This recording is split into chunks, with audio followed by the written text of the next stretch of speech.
Welcome to Kurt Vonneguys, the podcast dedicated to the life and works and ongoing things of Kurt Vonnegut, because he's the greatest author of all time. My name is Alex Schmidt, and I'm joined, as always, by my co-host, Michael Swaim. Kurt! We're doing it! Kurt Vonneguys! Oh, we're continuing to have done it. That's not right. We will have continued to have done it after it's been done. We can do no wrong, is the point of this. Yeah. And this episode, it's Sirens of Titan, guys. We're going chronologically, and with a lot of authors, you'd think like, oh, it's going to take a while to ramp up to like the big ones, right? No. Second novel, Sirens of Titan. Yeah. Huge. That actually makes me realize I'm glad we're not doing like, I don't know, Crichton, because there's so many like breaks where it's like, okay, now we're going to do the next 3 Jurassic Park novels. But Vonnegut, everything is like a masterpiece unto itself, totally unrelated universe, and yet they're interconnected. Yeah.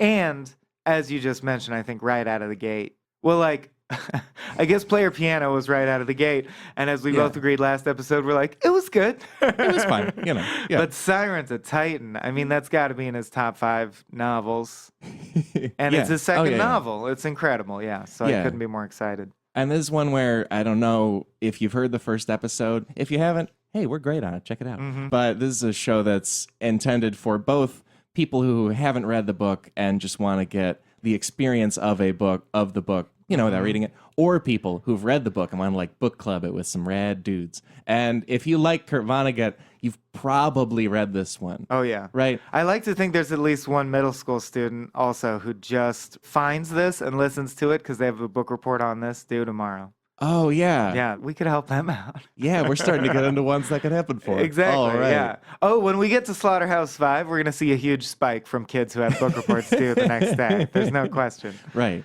Shout out to Timmy, shout out to Jessica, shout out to you guys got this. Sirens of Titan is not just my favorite Kurt Vonnegut book, but possibly my favorite book. Was it a big hit? What have you found out about that? From most of what I've read, the thing that really blew up Kurt Vonnegut was Slaughterhouse 5. And I was going to say the firebombing of Dresden.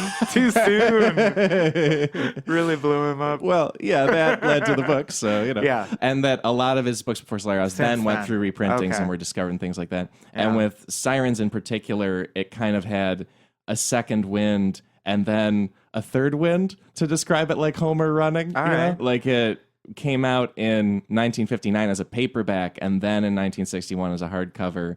And then it got kind of a cult fan base among college students in the late 60s and like kind that of makes sense. Hippie movement and, you know, expanding Should things like have that. And then it got a third wind when Slaughterhouse 5 was a phenomenon and people were like, oh, I should read some of this guy's other stuff. And publishers were like, print it, we've got it, get it out. I find it hard to believe. I guess it was a different time, even though it wasn't that long ago. Yeah. To the point where you'd be like, this book's based on an upcoming motion picture. I guess I'll read it. I guess I'll read other works by this author as well. I think the last thing I actually was moved to read was probably Cormac McCarthy. Like, you know what I mean? From seeing a movie and then going like, I guess I should read that author. No Country in the Road definitely is like, oh, so this guy's good. I guess I should read some of his stuff. That's happened to me too with like Atonement, the movie. I know that's not like a huge, sexy blockbuster, but I saw that and I was like, I should go read Ian McEwan's stuff. I see, He's amazing. You know, like I feel like movies spark that a lot. And I'm going to try not to get, well, that's for another episode, but I have to steel myself not to like be too bitter about Slaughterhouse 5 because it's wonderful, but if you're going to remember one and only one Vonnegut book, I don't know why it's that one. I kind of agree. Look at us. Yeah, there you go. Man. Okay, well, we'll save that for when we get there. Yeah. And also, as far as being a huge hit or not, Sirens was pretty well critically regarded. It was nominated for Best Novel at the 1960 Hugo Awards, which is an award for science fiction. That is a sci-fi specific award. Yeah. People who might not know, And so Kurt probably had a love-hate relationship with that event, you know? And I guess that's the most, I didn't realize this because I'm so steeped in sci-fi authors, but a lot of people I've been talking to about this podcast, their main reaction has been like, either it's what Kurt is to sci-fi. They're like, oh, isn't he just sci-fi? Are you going to get just people who like sci-fi? Or they're like, oh, I didn't know he did any sci-fi. I thought he wrote about the war and Nazis and stuff.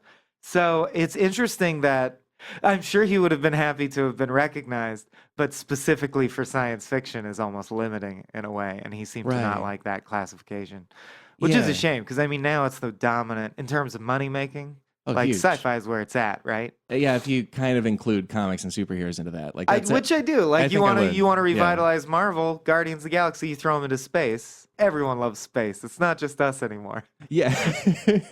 So feel better, Kurt, Yeah. wherever When you are. he did an interview in 1966 with a critic named Robert Scholes, and so 1966 is 7 years after Sirens came out in 1959. And he said in the interview, "I never expect anything good to happen. I never expected the University of Iowa to hire me because Iowa hired him to teach in the 60s." And he said, "I thought I was going to starve to death." And he basically describes himself as being in a situation where, because he got a 3-book contract long after Sirens happened, and because he got hired by Iowa, then he was like finally in a place where he could be a novelist full time and like focus on writing books. And so Sirens was a well-regarded book, and it kind of gradually became a hit, but it wasn't successful enough to change his life all of a sudden. Sure. Yeah. Well, he's depressive, so And also he's like, looks at it all negatively.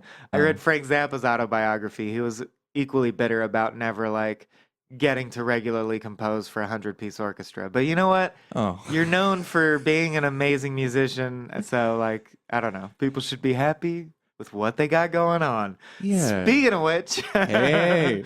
I feel like we should right up top get to some kind of like the bare bones plot synopsis. Yeah. of Let's get into Sirens. this book, For Sirens of those Titan. people who either haven't read Yeah. or are frantically writing notes right now. And your teacher for the book report is not going to like all this extra information about Kurt's life. Right. If you're a middle schooler, they want plot details. Yeah. Regurgitate. Also, if we do any cussing, do not directly Yeah. transcribe it. You need true. to leave that out. And pay us. You directly transcribe.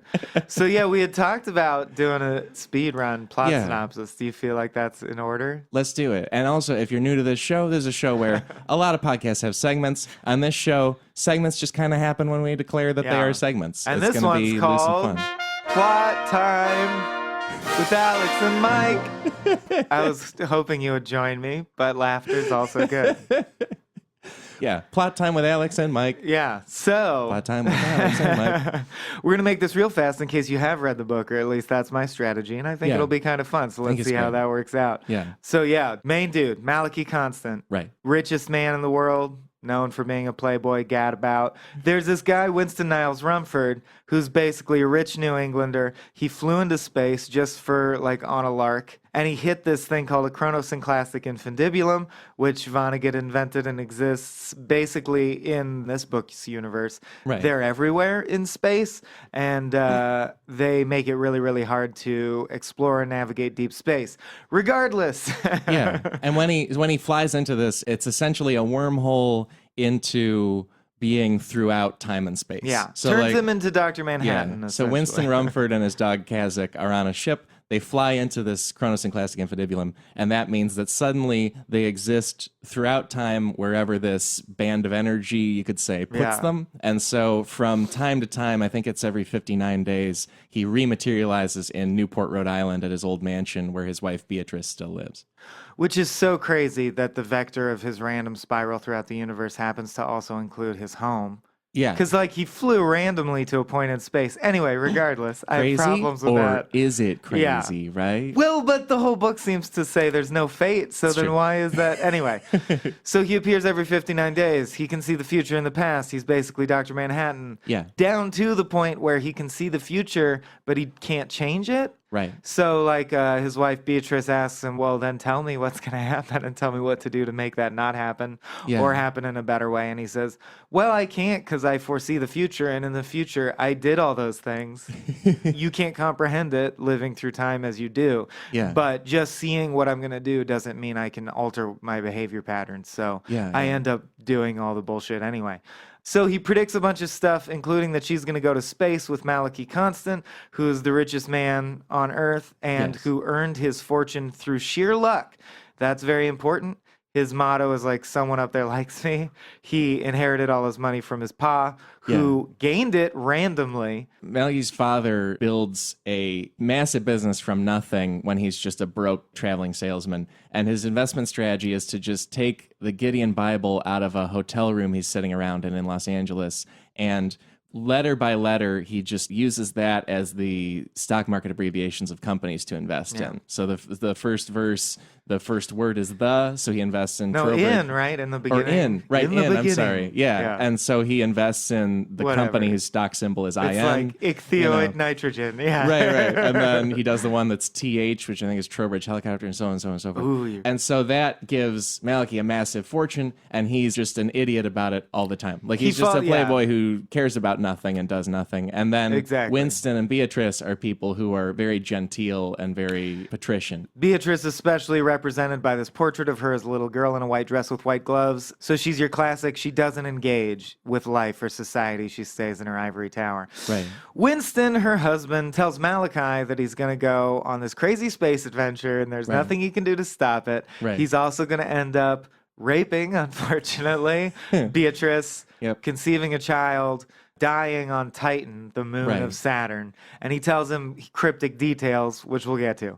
Yeah, and also, and a lot of what he tells him is also not that cryptic. He's like, you're going to have a son. The son will have a piece of metal that's his good luck piece. The piece is very, very important. It's the whole MacGuffin of the story. Which is funny that he tells him that, because it literally, as you'll find out soon, it doesn't matter if he tells him that or not. It would have happened anyway. So I guess none of this matters. But he's like, so I'll tell you some stuff. I'll be cryptic about other stuff. I guess just because that's what he foresaw himself saying in those conversations. Yeah. And this is also, with the plot of this is one of the more remarkable and fun things about the plot of this book is the author tells you the entire plot very early on. Your page numbers will vary with whatever edition you have, but by page about 43 in mine, Winston has told you everything that's going to happen in the book in a general fashion. Way. Right. And the excitement is how it happens and why it happens and the emotional meaning of it. But you just know everything that's going to happen, and then it plays out. And yet, I would say it is a really plot-driven book, and we'll talk about this more. I really think it would make a great movie, specifically because it has tons of incredible twists and turns and reveals. And even though, as is mimicked in a later chapter called This is an Intelligence Test, even though you've been told enough that you should be able to figure out, he does such a great job of you're still like, oh, okay, that fulfills the prophecy, but in a way I didn't expect. There's still like great twists. So, long story short, Beatrice and Malachi do everything they can to not be sent to space. Through a series of improbable accidents, Malachi loses all his money and is forced to agree when these two random strangers come and say, there's a secret Martian army forming on Mars that will attack Earth. You're penniless. Everything in your life is garbage, which is true at that point, not getting into too many details. Come with us. He's depressed. He agrees. They knock him out. They take him to Mars. Meanwhile, Beatrice is at her home. The Martians show up. They straight up just knock her out and take her to Mars. Like, they don't even... It's not by her choice. She's tricked, unfortunately. She's at home watching the one big spaceship on Earth leave Earth. And she's like, I am watching it on TV, leave Earth. I obviously will not leave Earth. Which makes her triumphant because she feels that means she evaded the destiny, Right. And then the two Martians are there and they're like, hey, what's with that like big metal structure on your property? And she's like, what do you mean big metal structure? And they're like, no, come check it out. And they like trick her into going inside it. And it turns out to also be a spaceship. So... Of course, as Winston's prophesied, everything he said will come true. Spoiler alert. Right. You then cut to Mars. Vast army on Mars. Many people have been recruited. All the disaffected people of Earth who had few connections or whatever. I forget the exact number, but Winston Niles Rumford himself has founded an army on Mars and recruited all these people. Not only recruited them, but installed a little chip in their head that makes them do whatever they're told or they experience great pain. Yeah, and so we're following a Martian soldier who goes by Unk and knows himself as Unk, but keeps having little memories of his past life, and clearly it's Malachi. It's Memento. You quickly figure out it's Malachi. But I mean in the sense that every time you do something wrong, you get your memory wiped, and Unk/Malachi is a natural, like we're led to believe, rebel, or more than that, he just has a natural curiosity to understand the meaning of life, which is the whole point of the book. So he's constantly getting in trouble because he's constantly investigating, like, well, why are we in this army? What are we doing? And they're like, erase that guy's memory again for the 60th time. And the real commanders of the army are disguised as sort of low-level privates. Like, even the people who are supposed to be its leaders are are also antenna controlled and Yes. are also not people who are in charge of their own lives. And so there's a guy named Boaz who is just pretending to be like, I say hey. Bose. Oh, really? And how'd you say the dog? Rumford's dog's name? Kazakh? I say Kazak. Oh, man. Now we're Show's over. Now All we're right. yeah, let's wrap this up. But yeah, continue. I'm gonna say Boaz. Rhymes with topaz. I like it. Yeah. And so he is just pretending to be Unk's best friend, but actually he's basically his monitor and keeping track of him. He's a private in Unk's regiment, but secretly he's the leader of Unk's whole platoon or whatever. Right. Yeah. And Unk's good friend in it is a guy named Stoney Stevenson. Which he only knows because he wrote himself a note, memento style, that says, Right. here's the important things to remember. And one of them is your best friend is this dude named Stoney. Just trust me. Signed, you. Yeah. The note has a lot of really wonderful, simple versions of what truth is and like trying to figure out what life is. And then there's a big reveal of it's a letter from yourself, Unk. Oh my God.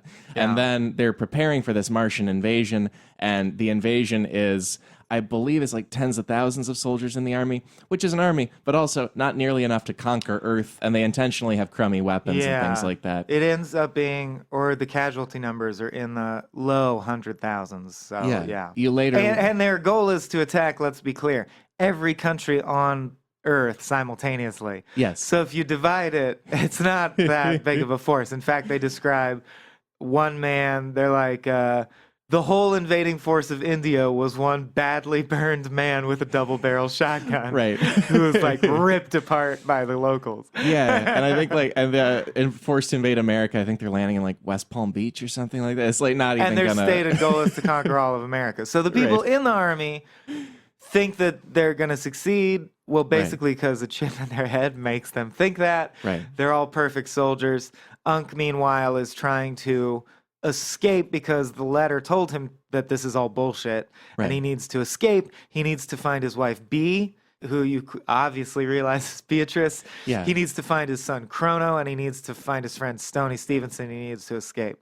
Yeah. Then, of course, I feel like we're broadcasting the twist, but that's okay. That's the way it is. Yeah. Everyone's called to like a big event at the parade grounds, and there's a dude tied to a stake at the middle of the parade grounds. Yeah. Unk is made, thanks to his antenna, to strangle the dude. He does. It's his best friend, Stoney. Yeah. He doesn't know that, I think, forever, maybe, or for a long time to come. He gets told really late in the... Really late. Yeah. Oh, yeah. In When the catharsis of Winston it. is a fucking dick. Yeah. We'll talk about it. Yeah. He'll get told later, but for now, he doesn't know. So Malachi escapes, and what I think is important to point out, but sort of rush past, and we'll delve into later, is he has no memory. So he only has this obscure idea of the abstract goal that it is important to have your family and those you love around you, and that is the meaning of life. And like, even if you're just dropped into a situation with no memory and no knowledge, that's what you should do, is try to find your family if one exists. Right. So he tries to find his wife and kid. He finds Bee, who is working on Mars, teaching the Martians how to not breathe, because they don't breathe in space. They don't use spacesuits. They just don't breathe. There's a I feel like, and it's pretty good sci-fi world building, I feel like, too. There's a thing which is called Schliemann breathing, which is a method where you consume oxygen pills. Called goofball. And then you just train your body to not try to breathe because you know that you've taken enough pills to have oxygen in your body, and it's fine. And so she runs a school for that. Yeah. And then Chrono is like in school, and he plays a really goofy sport called German bat ball, and they just live on Mars. And you learn later that Chrono was conceived while Malachi and Beatrice were in space on the way to... Yeah, so they were abducted by the same ship, being held in the same ship, and as they were traveling to Mars, Malachi was intentionally goaded psychologically by Winston Niles Rumford's men into feeling that to prove himself and his manhood, he had to rape this random girl in this room. Right. So he just went in and did it. And then in retrospect, they're like, by the way, that was the woman that you were prophesied to rape, that you thought, no matter what I do in life, the one thing I won't do is rape that woman. Too late. Sorry, man. And of course, as was prophesied, you had a kid. The kid's name's Chrono. As you'd expect, these lobotomized people with no memory of him don't care. Don't care that he's rescuing them. Don't see him as being important in their lives or anything. Right. Chrono does indeed have a little metal good luck piece that he kisses to win German bat ball. Yeah. The author steps out again of the fourth wall to say, that's super important. Just remember that. And then the invasion happens, right? They launch Take it. they launch the whole force to invade the Earth, and B and Chrono head toward Earth. But a ship with just a ship Boaz and Malachi Right. only. That ship. So they get left behind in what seems like an accident because they like slept in or whatever. I forget the details. Yeah. Obviously, all part of the plan. Right. So they end up alone in a ship. Yeah. Yeah, and then early in the book, when Winston is telling Malachi everything that's going to happen to him, he says, "This is going to be your trajectory. You're going to be on Earth, then you're going to be on Mars, then you're going to be on Mercury, then you're going to be on Earth again, and then you're going to be on Titan. These are going to be Where the you set will of, die. Where you will die. This is the set of planets that's going to happen to you." And so Malachi, who was on Earth and now is on Mars, he and Boaz, their ship ends up going to Mercury. Yeah. That's what happened to him. And Mercury is a planet in the book where one side always faces the sun, one side always doesn't, and I what don't life know there if that's is. true astronomically. Dude. I don't think it is. I think most of how he handles planets is kind of, yeah. But they go to Mercury, and Mercury is a planet where there are caves that you can live in. And the way their ship works, the navigation system is pretty hands-off, and it's just supposed to go to a planet and find bottom. It's find like an land. iPhone. There's one button Right. you press, and it Exactly. takes you to wherever it was pre-programmed to go. It Yeah. is like an iPhone. But it's sophisticated in that it can land anywhere, even tricky places. Right. Because it has lots of good sensors on the bottom of the ship. Yeah. Yeah, and so the ship thinks it's finding the bottom of Earth, just find land and stop. But instead, it goes to Mercury and goes all the way down this crazy Miles system underground. of caves. Because And it ends turns up- out Mercury is a super porous system of caves, which I don't think that's true. But in this book, it is. So Malachi and Boaz are in the bottom of Mercury, right, in all these caves, and they have plenty of food to live, but they're stuck And because they can't goofballs. navigate back out. And So they goofballs, have right. oxygen, but I think it's important because there's definitely a monastic sort of like vow of silence thing, I think, being explored here. They can't speak because while you're doing the Right. Schliemann breathing, you can't open your mouth. So they live for several years alone, naked in caves without the ability to speak. But everything else is taken care of. They have food and water and everything. Yeah, yeah. There's one kind of creature on Mercury called a harmonium, and it's sort of a amoeba level creature, but it's a little sail type creature that lives on vibrations. And It's described as like a diamond-shaped piece of balloon. Like if you Yeah. cut a diamond out. So it's just like a little rubbery flap, yeah. And they Yeah. only do like 2 or 3 things. They eat sound waves and vibration. Yeah. They filter the phosphorescent glow from the walls such that they look a different color. Yeah, it's like yellow or aquamarine. Yellow or I think. aquamarine. The point being that if you want, you can, and people do. you can slap them up on the wall and like make drawings and symbols. So Boaz becomes obsessed with feeding them vibrations like music and stuff. Yeah. Meanwhile, Malachi doesn't give a shit about them, except when he starts stumbling upon rooms where the harmoniums have been laid out in an order, obviously by an intelligence, because they Right. say like full sentences. In English. It yeah. says stuff like, it's an IQ quiz. Yeah. Think about it, Unc. Or like really torturous stuff when you know in retrospect that Winston Niles Rumford, occasionally materializing on Mercury, is the one who's doing it. Yeah, But it's so yeah. funny to me that he keeps them there for years. He knows, because he can see the future, that they will stay there as long as they're going to stay there. Yeah, Right? yeah. He knows the day when they'll finally escape. Yet he leaves messages like, come on, Unc, you got to think harder, you dummy. And just sort of teasing the idea that you, the reader, should be able to figure this out. Did you? I did not figure out the intelligence test. I remembered how the test worked this time reading through, and it's long enough since I read it that I don't remember how I did the first time. I distinctly remember feeling like a dummy, which I think is how clever it is, because Yeah. Boaz starts to like it there and wants to stay. But Malachi, at least, leads this hellish existence for years. And the solution is apparent enough that it could be like a riddle on a popsicle stick. Yeah. Like you reading the book should have been able to figure out what was going to happen. And yet Yeah. I didn't. And when it's revealed, I was like, oh my God, we could have spared him all this suffering.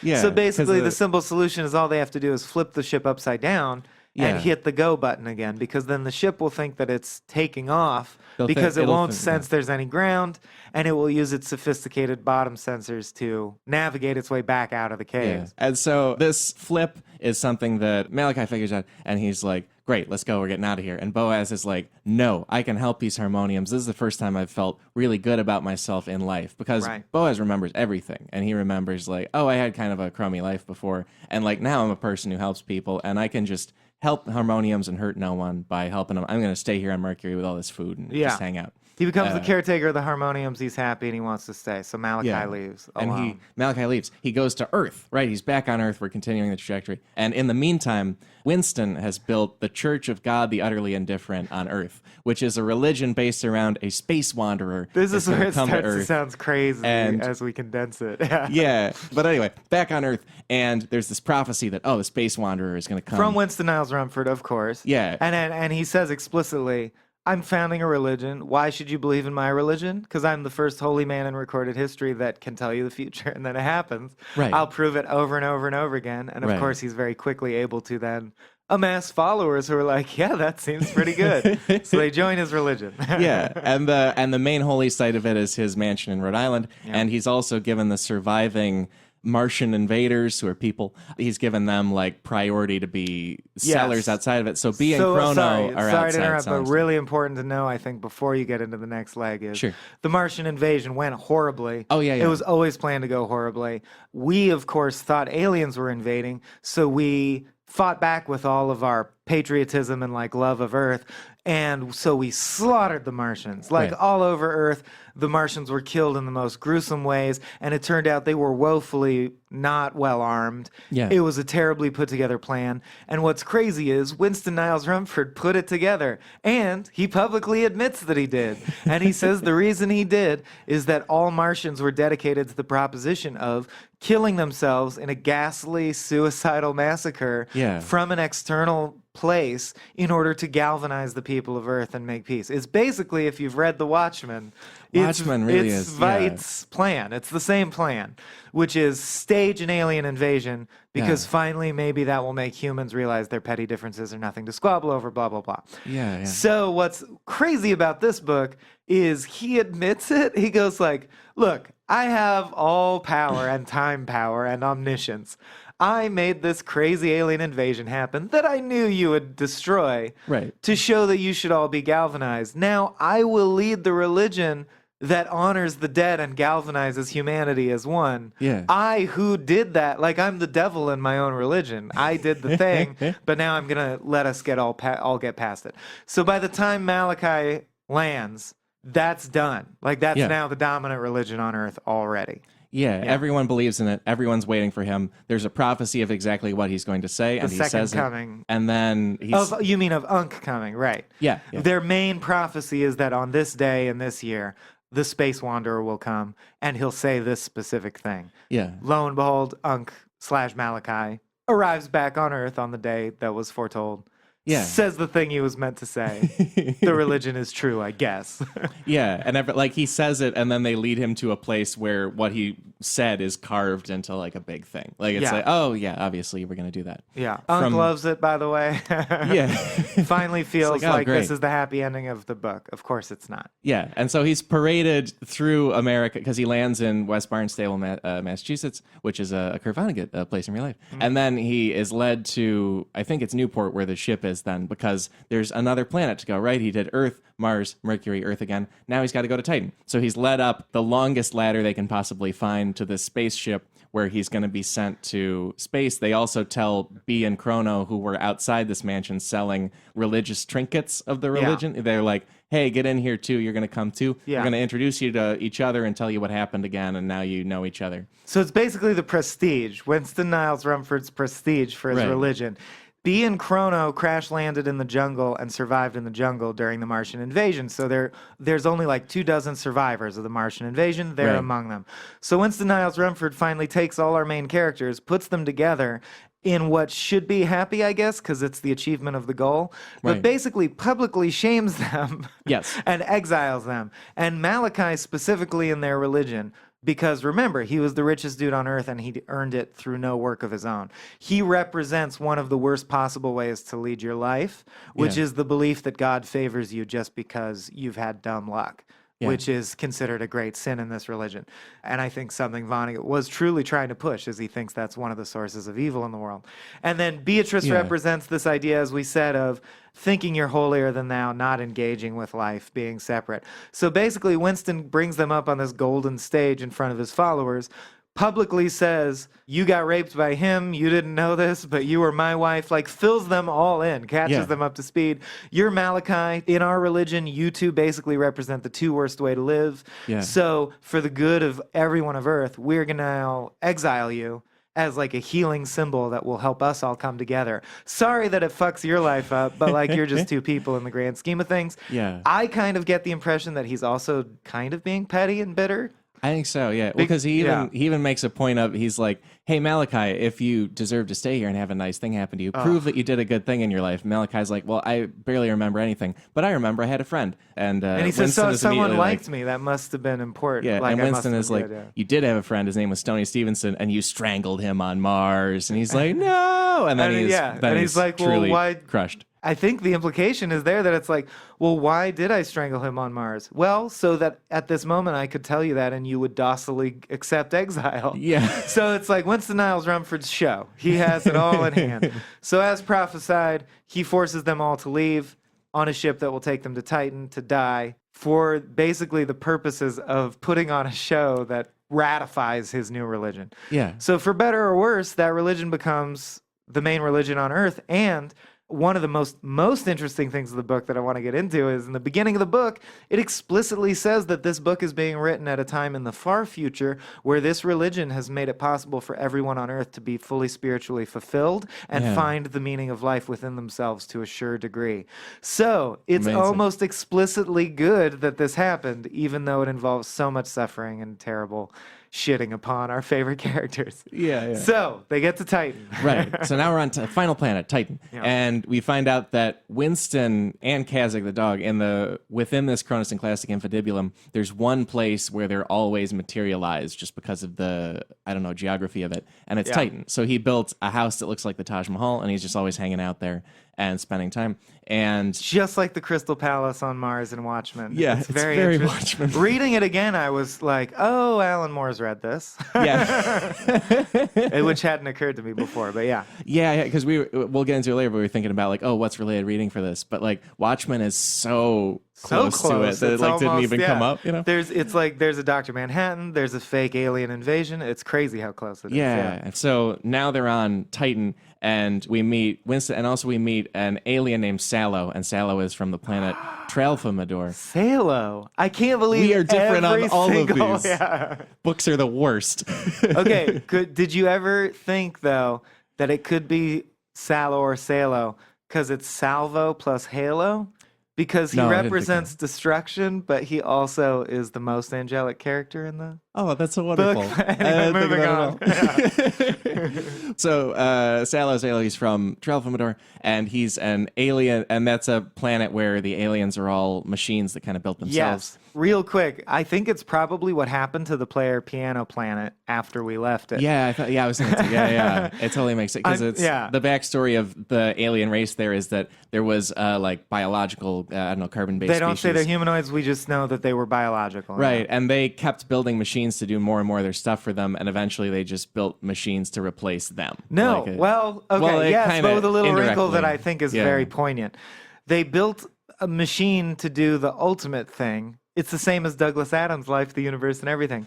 They built a machine whose job was to tell them or figure out the true answer of why are we here, though? Like, why do we exist? What is our purpose? And the machine said, I can calculate with absolute certainty that you don't have a particular purpose. I'm sorry. Nothing really. Like, you're just here to take up space and dick around. There's no particular reason you came into existence. And that so disturbs them, is the implication, or like that it causes massive religious divisions that lead to nuclear wars, and they wipe themselves out so that all that's left is the robots, and the robots don't mind not having a particular meaning of life. So they're like, okay, well, I guess we'll just pick up and keep doing society. So now it's a planet where the dominant life form is robots. And then this Salo planet is one of them. Salo. Salo. No. So Salo, his job is to leave this planet and go as far as he can into space with a message, and his other job is to not open the message, just to give to somebody.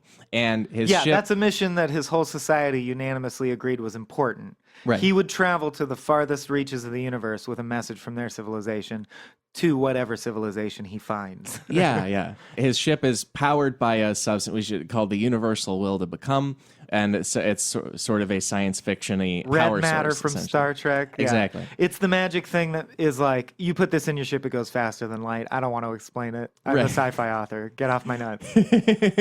I believe that's from a letter to his publisher. Salo's ship breaks down on Titan, and so from there he sends messages back saying, I need help, send me a replacement part, and then I can keep going. And his planet, Tralfamadore, sends messages back, but the way they're communicated is with manipulating all of Earth's civilizations across history into building just shapes and things like that he'll be able to see. Like the Great Wall of China was a message that, I forget exactly what it is, but it's essentially, yeah, we got it, we'll send something. That was why the Great Wall of China was built. And I think, like... the pyramids were a thing. The pyramids is a message that says, like, the part was delayed, but it'll be there soon. Just don't worry. That kind of thing. And so you learn that all of Earth history is just a product of one alien on Titan trying to get a replacement part for a spaceship. Yes, Tralfamadore uses the universal will to become in a way that we don't need to understand, as a ray that can reach out instantaneously faster than light and affect the mental state of any creature anywhere in the universe, including a whole planet of creatures. So everything humanity has done, as Winston foretold, is basically, the way you could think about it is, Earth didn't need to have intelligent life. Intelligent life was developed by this magic ray so that we could develop metalworking, so that we could smelt a square piece of metal, so that Chrono, Malachi and B's son, could be born, so that he could physically carry it from Earth to Titan, because that was the fastest way to get a replacement part for this guy's car. Yeah, and so learning all that means everybody was a puppet, including Winston. Winston was being manipulated by this whole thing. Has this weird thing where, like, obviously Salo's his best friend because he built the antennas that went in the heads of the Martians. He built the ships that the Martians used. Salo has done everything he can, and in fact, Salo's depicted as, like, a millhouse. Like, he's a doting friend. He's like, anything you say, Skip. As a robot, I'm so fascinated by love and brotherhood and the idea of friendship. I just want to explore that. So, like, if you need something from me, of course I'm happy to help. And he's like, don't call me Skip. I hate your fucking guts. Because Winston knows, which is so hypocritical, he's used his time powers to control everything and everyone around him. But he knows he only did that within the confines of his own mind control. And there's many, many images in the book that I think really point to this idea of this nesting doll of control. Like the idea that you can always zoom out, like your universe will just be a molecule in another universe. Like, I assume that if we could zoom out even further, the Tralfamadorians are being controlled by something. And even if you aren't being as directly controlled as in a magic ray is controlling your brain, I think the implication is very clear that Vonnegut is trying to say, you don't have control over the things that happen in your life. Yeah. Everyone has to even the characters who are the closest to godlike in this universe had no control over the things they did. All Winston can do is retroactively try and convince himself that, no, I think when I founded that religion, that part was free will. Like, I know they were controlling me mostly, but, like, he tries to convince himself, like, I think I negotiated a deal for Earth within the confines of that. And Salo doesn't know, like, doesn't know the extent of, and B similarly spends the rest of her life after she finds this out, writing an epic poem/essay, trying to explain how, well, of course, then that means the people working on the Great Wall of China, of course, were being controlled, but in their day-to-day lives when they loved their children, who's to say that wasn't free will? Or who's to say people in cultures that didn't create any great structures, maybe they had free will. So, like, every character has this desperate need to not be controlled, and every character should admit that you have no control over your life. Sorry. Even Winston in the end. As B and Chrono and Malachi are arriving on Titan, Winston and Kazakh are getting the equivalent of sick. Like there's a lot of sunfire and stuff You're kind of gonna coming make me up. cry, dude. And it's because there's like solar activity on the sun of some kind, and it's going to knock their chronosynclastic infundibulum track way off course. So they're going to get knocked all the way out of the solar system, Which and no will longer cause be around. they're immortal, so they can't Right. die, but they will begin manifesting on a series of other planets in another system, and Forever. they'll have no knowledge of what's going on in Earth anymore. It's no longer Yeah. their purview. Yeah. And yeah. Winston is very, very unhappy about it. And he's like, listen, Sallow, if you're going to be such a jerk to me this whole time, show me the message. That's the one thing I want Well, from you. If yeah. you're actually, Can if we're I read actually the friends. line though? Yeah. Of him fading away, because Yeah. I definitely wanted to get to it. It did, like I told you, finishing this on a plane trip, this line made me bawl to the Yeah. point where I had to hide from the people next to me. The epilogue is fucking brutal, you guys. Like the Yeah. wrap up is sad, Oh, so man. gird yourself. But I think this really strikes at one of the main things Kurt Vonnegut's trying to say, and it really reminds me of, if you've seen it, I think you'll know what I mean. Anton Chigurh getting hit by the car at the end of No Country and then walking away, or the protagonist being killed off screen where you're like, well, nothing fucking matters then. So this is the line as Winston and Kazakh fade away. Winston's fingers, I guess, are holding Kazakh's choke chain. But then the chain was empty. An explosion on the sun had separated man and dog. A universe schemed in mercy would have kept man and dog together, at least. The universe inhabited by Winston Niles Rumford and his dog was not schemed in mercy. So Kazakh had been sent ahead of his master, alone, on a great mission to nowhere and nothing. And to me, if you've ever deeply loved a dog, imagining your dog that doesn't know what the fuck is going on. It's funny because I bet most people would cry for the human, but I was like, now that dog's going to wake up on an alien planet and be like, where's my dude? Yeah. The dude that I'm constantly with, and look for him forever. And that makes me cry. And it's such a kick in the ass too, because like the dog seems so random and a little And bit inseparable comedic. from Rumford, like just Yeah. an accessory to him. And early in the book, you're just like, oh yeah, I guess he just wanted to put like a mastiff in the book. All right, but then it all comes together. He put like, the mastiff oh, in to yeah. show you that even God true has to cruelty. lose his dog. Like, Yeah. the true cruelty. And it makes Kurt seem so cruel. Yeah, But he's like, sorry. and That's the way it is. and so when His dying wish, so to speak. when Salo gets asked to show him the message, Salo's like, no, I can't. It's my entire mission. I can't. And so then Winston chews him out. They get in a big fight. He's like, we were never friends. And they break each other's hearts. And then Salo... A repeated theme because Boaz and Malachi break each other's hearts in the caves, but we'll that get too. to it. Yeah. And so Salo runs off from this and then is, you know what, fine, I'll open the message and I'll come show it to you. But he's too late. So he's like, well, Right. hey, Malachi and being Chrono, Who just you can, arrived you can look randomly. at the message because you're Yeah. here. I got to show it to somebody. It's a single dot, and dot in my planet's language is greetings. That was my Yeah. whole trip. That was why I did this. It turns And out. subsequently, the purpose and meaning of human life on Earth, the whole of human existence, Right. is to Adopt. get basically ASL, like an IM message, from one planet to another. Yeah. And they admittedly themselves, like, this is one of many minor civics projects. Like, it's the equivalent of us declaring National Broccoli Day. They're like, you know, it would be nice, like, let's send a message out, you know, like a time capsule. It's Yeah, not yeah. even a big deal to their society. It's just a random thing they did. Yeah. And it fucking ruins everything for the whole of human history. Yeah. And it's so believable to me. Maybe Yes. I'm crazy, but I'm like, why wouldn't the universe be that way? Yeah. And Salo's like, great, there's the message, and disassembles himself. Because and is basically he's crushed. learned enough human perspective to understand what's so fucked up about that, to the point that he Yes. can't bear to live anymore.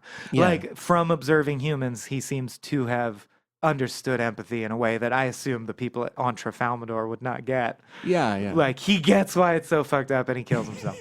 And that brings us to, I think, straight to the epilogue, because now Yeah. Salo's disassembled, Winston and Kazakh are gone, Malachi, B, and Chrono are just on this planet, and B writes her book that you were describing. And one part of the prophecy was that a thing Winston told Beatrice is that, listen, there is a silver lining of this, because you will find love with Malachi that you never found with me, that you never, it's going to be a thing. And Vonnegut says that in this epilogue on Titan, they do find love for each other because they start taking care of each other. It's still like as miserly as possible with the happiness, because he says they live for like 20 more years on Titan, all separately, never seeing each other except very rarely. Yeah. And it says in the last year before they all died, they started to feel true like love for each other. Yeah. So apparently the first 19 years, they just were bitter and full of hate. But eventually, I guess, they find true love and like appreciation for one another. Yeah. But it's sad. I mean, because Boaz, I think, represents someone who finds a way to be truly happy and find some form of self-fulfillment and actualization.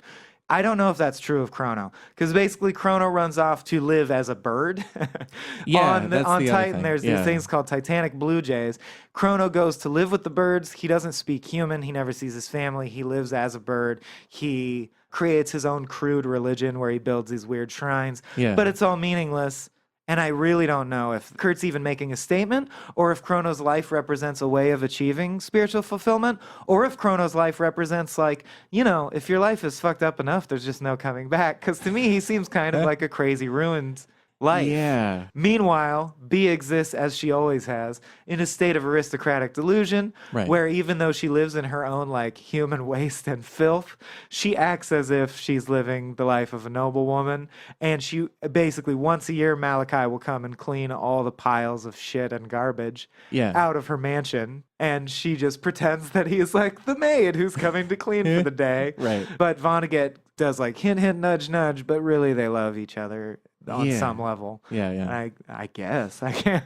And then Malachi's project during all this time was to try to rebuild Salo. And his ship, because he has the missing part. So he's like, I may as well see if it fits. Let's go. Of course, it fits perfectly. The ship starts right up. Well, and he thinks he can't get Salo to work. He does one last visit with Bee, and Bee dies. And then Salo walks in and says, yeah, you actually put me together fine. I just didn't know if I wanted to wake up or not. You know, he was so depressed that for the last like 5 years or some undisclosed amount of time, he was conscious, but he was just staying turned off because he was so depressed. and then Salo's like, I guess I'll just continue on my journey. Do you want me to drop you back off on Earth or something? Like, I could do that. And Malachi's like, I guess. And so Salo brings Malachi to a bus stop in Indianapolis, Indiana, and drops him off. And Malachi is clearly about to die. So Salo leaves him with essentially hypnotism to have an experience of heaven where he'll see Stoney and everybody. I know it's for a good reason now, but it's like,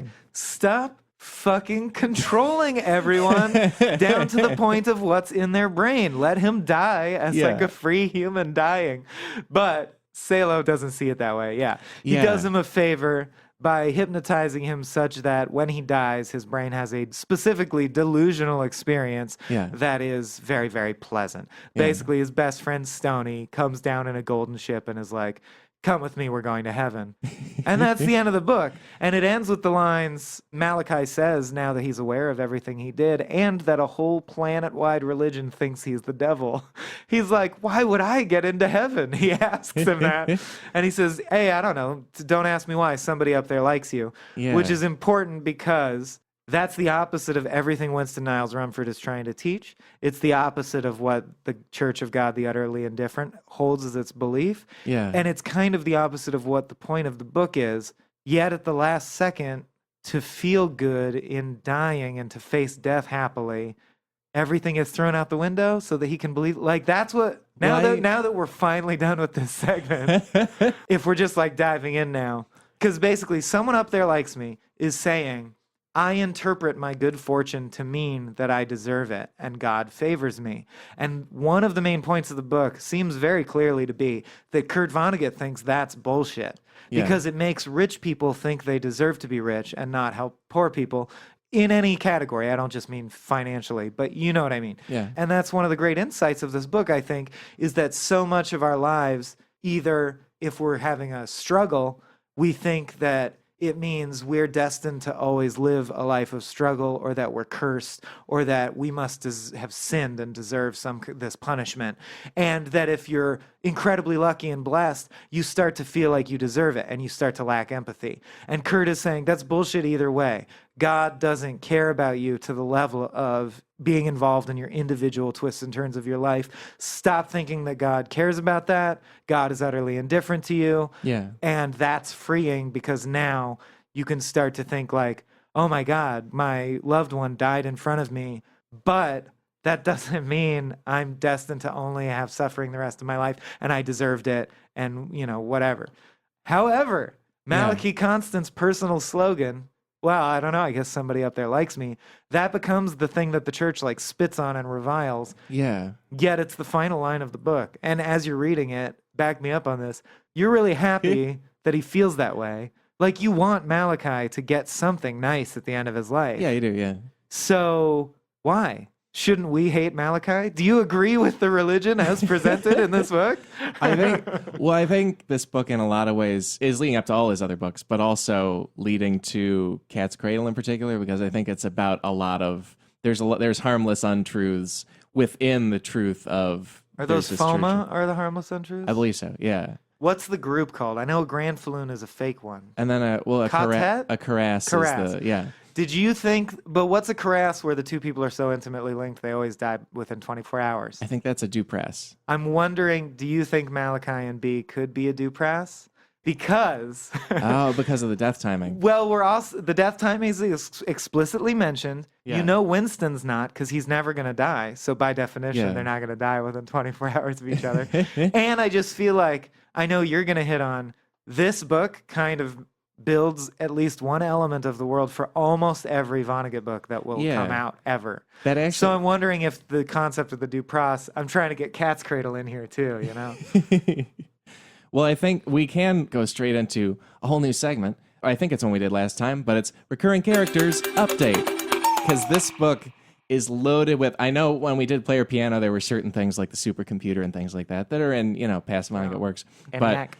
This book has Tralfamador from Slaughterhouse-Five. It has Kazakh, who comes up again in Breakfast of Champions. It has, I think on page 3 of mine, it has a little girl named Wanda June. There's a Vonnegut play called Happy Birthday, Wanda June, where she's a main character. One of the Martian agents is George M. Helmholtz, who is pretending to be a high school band teacher, but in a lot of Kurt's short stories, there is a high school band teacher named George M. Helmholtz. Which I love. That's so great for all of those books. Like, you imagine that he's secretly a Martian agent that whole time, but it doesn't come up in this story. Just never mentioned. Just a headcanon. Yeah, he's doing his job being a normal band teacher. Yeah. And this segment could be a whole lot of things, and even just things from Kurt's life, like Cape Cod and Indianapolis. And also the way the people in the Church of God, the Utterly Indifferent works is that they will put weights on themselves or bad makeup on themselves and things like that to make them equal to other people, which is straight up Harrison Bergeron. But it's probably, and if you've read any Vonnegut short story, it's probably Welcome to the Monkey House or Harrison Bergeron. So yes, we didn't mention that the Church of God, the Utterly Indifferent adopts the Harrison Bergeron model, which was something I don't want to jump to Vonnegut in the middle of another segment, but I did think it was funny that.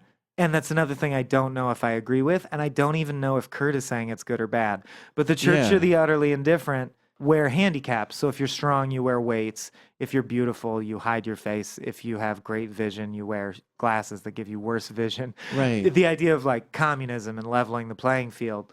Yeah, on a very fundamental level. But it seems crazy to me because, like, for example, he says a lot of women in the church who have just through dumb luck been given the great advantage of natural beauty had to handicap themselves to not be so beautiful. I don't think life's that simple. Having natural beauty, as we've seen it cracked, is not necessarily the key to happiness, just as having the most money in the world is not the key to true lasting happiness. Oh, yeah. Like the lottery wrecks people. Right. And being stunningly beautiful can cause you to be, like, your contributions or thoughts to be totally overlooked because people assume if you're beautiful, especially if you're a beautiful woman, that's your main contribution to whatever room you're in. Right. So I'm like, who decides what is a true advantage or disadvantage? Having your face be super symmetrical is both an advantage and a disadvantage. So how do you handicap that? But at the same time, this book and Harrison Bergeron mentioned many times the Whiplash model. Did you see the movie Whiplash? Actually, I haven't. I know the general idea. Just that, like, only through insane struggle, including deaths, Yeah. Like Rumford says, if you want to change the world, you must have a genial willingness to shed the blood of others. Only violence and struggle can create greatness is the idea. And like he says, Winston says to Unc when he doesn't know he's Malachi, he describes Malachi's whole sad story, and he describes B's whole sad story, and he tells him about the rape, and he says, although it may be interesting to note that this supremely frustrated man, like who's struggled more than any other Martian, is the only Martian to ever write a book of philosophy, which he's kind of kidding because he's referring to Unc's long letter to himself where he's trying to sort out how the world works. Right. And he says, and this supremely frustrated woman who's suffered more than any other Martian woman is the only Martian woman to ever write a book of poetry. So like, Vonnegut also obviously believes that struggle breeds greatness, so the handicaps make sense, but I also, to me, the idea of handicapping people to equalize society is so obviously like a 1984 dystopian thing, not a real suggestion. Yeah, well, and that... Do you think he meant it? Well, that's why I felt the need to bring Cat's Cradle into it so much, is that I think the church and a lot of the systems he's basically presenting systems as... number one, you should take the ones that make you feel better and make the world work for you because there's no answer. But it doesn't mean they're true. And second thing, that no system will cover everything. No system totally makes sense. No system fully explains everything. And even the prophecy in the story, it's not just that it doesn't fill everything in a way that leaves you like suspense. Like it's not comprehensive for what's going to happen to the characters, because like when Malachi is like being driven and then helicoptered away from Rumford's mansion early in the book, and he's been told, listen, you're going to be on Earth, then Mars, then Mercury, then Earth again, then Titan. Malachi makes the jump of, oh, I'm going to die on Titan. Like obviously if I'm taken to Titan last in my life, two crazy jumps. I'm obviously going to die on Titan. But that doesn't happen. He dies on Earth. Like it's a last minute like, oh, I got brought back to Earth and then I died. But there's one more stop. Even that prophecy by an all-seeing being that's supposed to be totally comprehensive leaves off a key trip. Well, interestingly enough, Rumford never says he'll die on Titan. He just says that's the last place he's aware that he'll be. Yeah. And Rumford leaves the solar system before he goes to Earth. Right. So obviously he didn't foresee that. He doesn't know that Salo is going to wake up and take him to Earth. And there's so much packed in there because, like, if you remember in that, Malachi's using a fake name because it's like, you know, if you're whoever the fuck, if you're Johnny Depp traveling to a special event, he wears, I remember because it is awesome. He wears a fake beard and dark glasses, and he has a fake name. And the spaceship that he's prophesied to travel to all these places on is called the Whale. And the last bit in that chapter is he's flying away, and the guy goes, that's an interesting name. And he's like lost in thought because of what you said. So he's like, what, Malachi? Like tipping or whatever. And the guy's like, no, I thought your name was Jonah, which is the fake name he gave. Right. Obviously, Jonah gets swallowed in the whale and travels to strange lands. So that's on the nose, but I liked it. I noticed it this time. That's great. And with the larger religion stuff, I feel like we can go straight into another segment called Vonnegut. Vonnegut. And with Vonnegut, with this book, I know there's a little thing we wanted to get into. Not that the substance of it is little, but it's a tiny part of the book where when Bee and Chrono return to Earth and they're lost in the Amazonian jungle and they become very, very close in that situation, they deal with a tribe of Amazonian cannibals.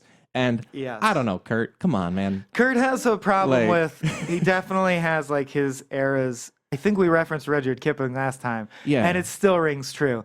Kurt Vonnegut did imagine that African tribes were like dancing around, eating people, having crazy heathen ceremonies. He has a very insulting, simplistic view, especially of literally like the tribes of Africa. Yeah, and for writing a book in 1959, he should be like probably a little more. Yeah. So that it's not something that the book hinges on, but like, I don't know, man. Come on. Yeah, let's see. He's got a line, if we're in Vonnegut, I got stuff tagged. We're not going back. Constant was a male and Mrs. Rumford was a female, and Constant imagined he had the means of demonstrating, if given the opportunity, his unquestionable superiority. Which is actually a scene where Malachi's feeling intimidated, but I do think it implies Kurt writes from a phallocentric place, and I just always want to be aware of that because that lens is there, and it's good to know about your biases, you know? So, like, there's many times throughout his books where it's like, as we all know, like, the man is the serious one who's getting things figured out. This hysterical woman is also there, and, like, Beatrice is a fully drawn female character who I think is fascinating and given a lot of her due. Yeah. Very much unlike let's say, Anita from Player Piano. Right. But And that's still, the men are more of the focus. He's a dude-centric dude, Kurt Vonnegut. I feel like giving him some credit because when we were looking at Player Piano, pretty much every female character in that is not that well drawn. So like he's taken a step here. He's made some progress. Because Beatrice has levels that fascinate me that I want to think about forever. So but he also has lines like, Chrono will be born on Mars. By you, out of Beatrice. It's like, I love when we used words to take away from the woman's like role in childbirth. Like, oh yes, I sired a boy via my wife. She was there for part of it. Yeah. And in terms of like a big Vonnegut, and I don't think I said it right up top, but Vonnegut is where we talk about the maybe troubling or worrisome aspects. I think that's clear from the inflection. Vonnegut. But the big one for me might be, and it's something we want to talk a lot about overall with the book, is how it handles religion and that kind of thing. Because this is, I feel like, either pitching a deist or atheist model of how the universe works. Like either there's a watchmaker God the utterly indifferent, or there's none at all. And is he the, I don't know, quote unquote, angry kind of atheist about it? Like, is he being dismissive of people who have faith? Or is he, I'm very sympathetic to Kurt, so I want to read it as like he's being sort of dismissive or casual about basically any system based on the supernatural and on things being just, you'll be able to be confident that things will just work because you're lucky. I think I may be more comfortable with that controversial stance, but I think he's explicitly saying that all religions are fake mythology and coming from that place, and saying that, but you're Bill Maher's of the world or whatever, then go on to say, and I position myself against that system and organization. I think it's harmful. I am opposed to religion. Like religion is a disease kind of. Whereas I think Kurt goes like, not that far. Kurt says, I am scientifically minded, and I do believe, this is me speaking for him, which I shouldn't do, but I'm also speaking for myself. By and large, I don't know everything, and I admit that I could change my mind at any time. But it seems like all religions are historically rooted in these supernatural things that became mythologized and blah, blah, blah. So like any book of religion that gets into a lot of details, I believe they're lies. But Kurt is not saying, and I am not saying, that that's bad, because he goes on to have a whole book whose main thrust is, if everything's a lie, the whole definition of a chronosynclastic infundibulum, by the way, is a place in the universe where contradictory truths are both true. So he's obviously deeply interested in the idea of everything's a lie, everything's true. What is it to be true and a lie? And that sounds like hippie bullshit, but if you think about it hard enough, it's really true. Like, you don't know anything for sure. No one does.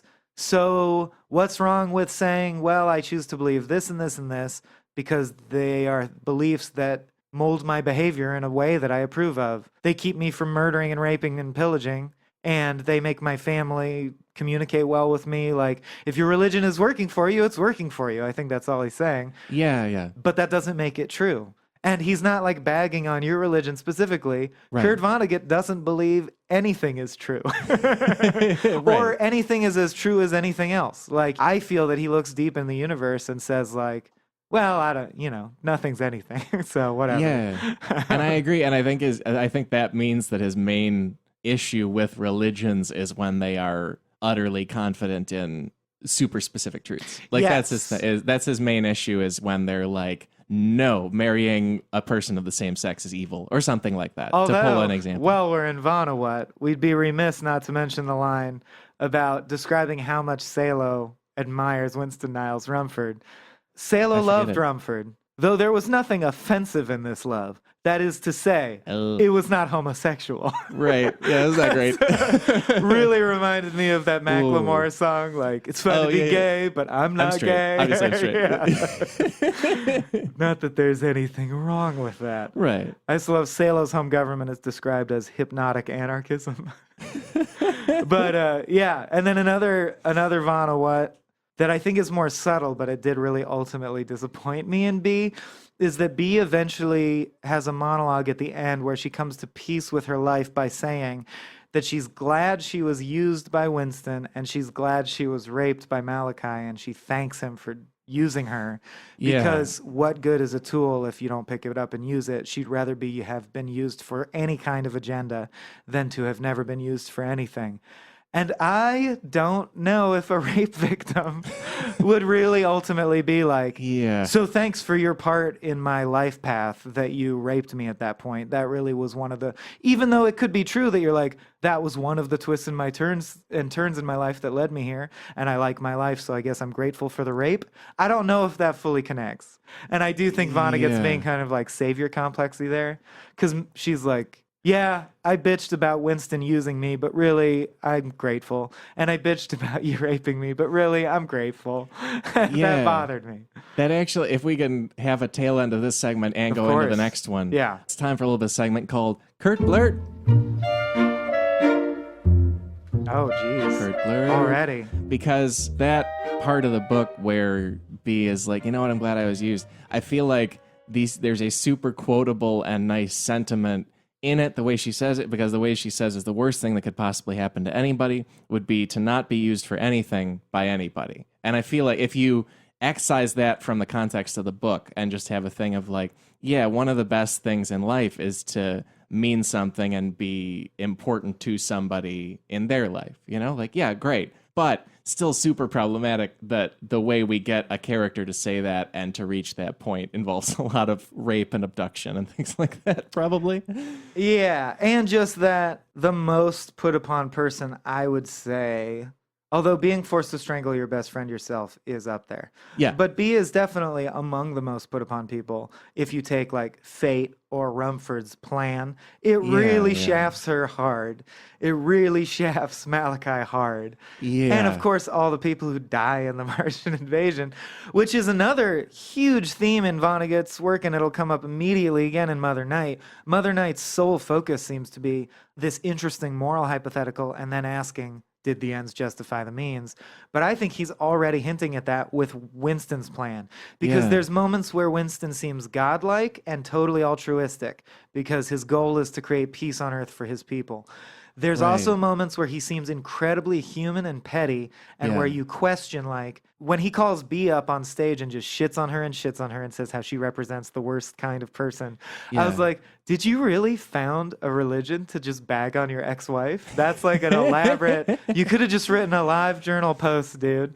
So there's times where he seems really petty. So I guess the question is, do the ends justify the means? This world, because we're explicitly told, like I said at the beginning of the book, world peace is achieved, and it's a lasting world peace, and everyone feels very spiritually connected, whatever that means. We can't even necessarily comprehend it. But was that worth Winston fucking over this whole generation of people and murdering all these Martians? Right. I don't know. Well, and actually, that another Kurt Blurt of mine that I would pull out is a line that I feel like kind of speaks to whether or not that made sense, but also the thrust behind it, which is, it's a quote, I think it's Winston, but he says, if there are such things as angels, I hope that they are organized along the lines of the mafia. Yeah. You know, that like the forces of good, let's hope they're at least really hardcore about good. Because that's the way to bring it about. That's the way to make it happen. It's a thankless job telling people it's a hard universe they're in. Oh, that's so good. Which is probably, obviously, about Kurt himself as well. Yeah. Oh, I have a ton. Let's switch off. Give me another. Yeah. Well, honestly, even just, it's a prominent one, but the prophecy of what Malachi is going to say as a space wanderer when he returns, and it's carved into the building and everything, but it's, I was a victim of a series of accidents, as are we all. Is it just really, that's a really excellent one. Yes. And also, and the very next page in mine, as Malachi is sort of, has seen that it was prophesized and he's realizing what happened to him, the way Kurt writes the very end of that chapter is, he laughed. The next line is, oh boy, what the and hell? then the next line is, what the hell, he laughed. Which is so, like, one of the best things he does as a writer is just arrange short statements almost poetically and with great timing and punch, you know, and it's almost like a nice, quick, like, Jesus wept. You know, it's like a great, like, hit right there. And that's Unk basically enjoying what he does not know, but we know, is the moment before his utter doom and despair. Right. And I think that's a really beautiful moment because it's questioning, like, is that any less a real moment? Yeah. Even though it's under a false impression. He thinks he's being welcomed home to Earth. In fact, one of my Kurt Blurts is, he says, like, the Space Wanderer's mind did not teem with thoughts. the function and purpose of the event unfolding in front of him was as clear as a three-legged milking stool. He had been forced to suffer greatly, and now he was being rewarded greatly. Yeah. It's, again, this idea that we all have an innate, if not belief, desire, and it probably comes from having parents, that someone or some force out there, karma, anything, will care. And if we're treated unfairly enough, we'll make it right someday. And like we'll punish people who are dicks eventually. Like they'll get their comeuppance through karma or something. So he doesn't question, oh no, is this bad? He arrives on Earth, everyone welcomes him, and he's suffered so much that he's like, this makes sense. Oh yeah, of course they're welcoming home because they know how sad I am. That they're trying to make it right. And little does he know that, no, you're like a Justin Bieber or you are an icon for us to build up and then tear down for our own purposes. It's not to help you. Right. No one cares about Malachi's actual life. Least of all Winston. Yeah, he's Marilyn Monroe. It's just like he's a symbol of things, and that's it. And in that moment, he says, so this is literally as Unk has climbed up the ladder and is looking, it's his last view of Earth before he knows he'll never return, except I guess to die. And it's while Winston's giving a sermon. His eyes saw a larger, more comforting sermon in the panorama of town, bay, and islands far below. The sermon of the panorama was that even a man without a friend in the universe could still find his home planet mysteriously, heartbreakingly beautiful. That's one of my favorites too. Yeah. And all throughout, I mean, something that I think a lot of us already know is like the characters only have these brief moments where they can connect to what is beautiful about life, so they take it while they can get it. Yeah, which is a big Vonnegut theme. There's a story from his life where his uncle Alex Vonnegut had a saying whenever things were just going well, and the way Kurt describes it is like, oh, after he had a lot of good sauerbraten and dark beer and a cigar and just got to like sit there, he'd say, if this isn't nice, I don't know what is. Yeah, and it's encourage you like, to say it out loud. Yeah, as like an incantation almost, to be like, I remember this is a nice time. And this is a lesson that I feel like every culture learns and we know, but we need constant reminding. I mean, this is basic mindfulness. This is what meditation is. Yeah. Warren Zevon, when told he was going to die of stomach cancer, I think, his famous quote was, enjoy every sandwich. Stop and smell the roses is very powerful advice. And among other secrets of life, I think Kurt is layering in that, like, be mindful of when things are good.